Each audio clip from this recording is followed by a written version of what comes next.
Okay, positive people though. And I don't want to make it awkward, but Rolando, I'm gonna put a spot on you.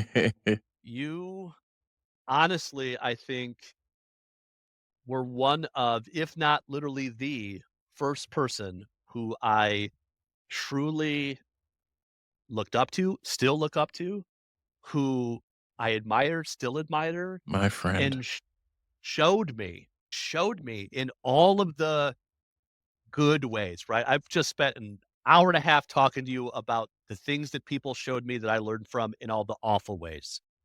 You were one of the first people to show me how to do things in a good way, in a way that made me feel seen and celebrated and affirmed. And yeah, oh gosh, I'm gonna get emotional. Like, I'm serious, Rolando. Like, Yeah, me too. It you, is it's my honor. Yeah.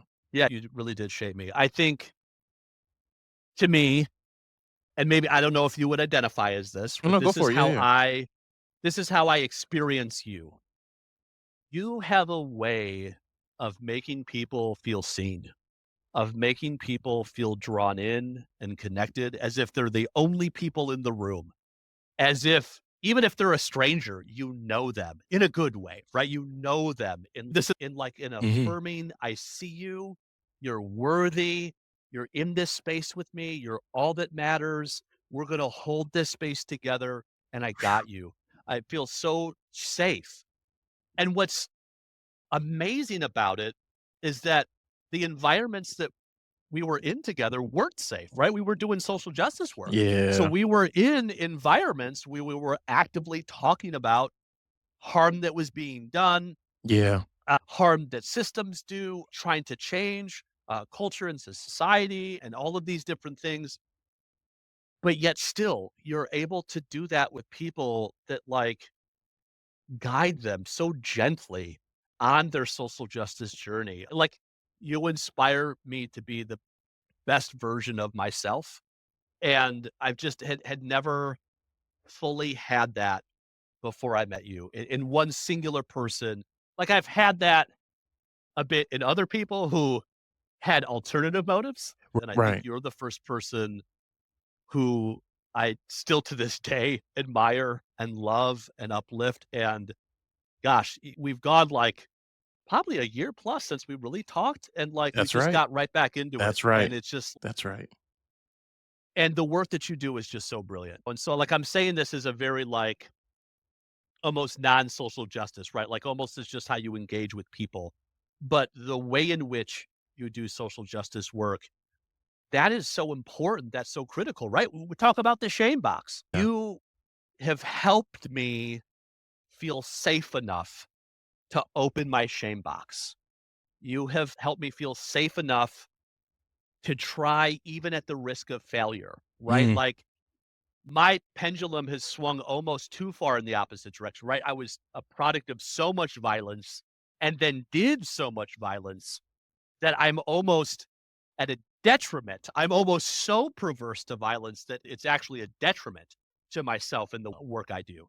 And I Mhm. think you out is meeting people where they're at, helping guide them holistically and authentically for who they are, and helping them feel safe enough to try, even at the risk of getting it wrong, feeling safe enough to open that shame box and maybe just, hey, we're just going to take one piece out at a time, right? You can close it up if you need to, but you're amazing. You're amazing. RTJ, you're amazing. Yeah. And so you're one of my top people, if I not the top appreciate person. it. I appreciate that, and I'm so honored and humbled, and my goodness. And what you shared about having that experience of at times writing people off, throwing people away. Yeah.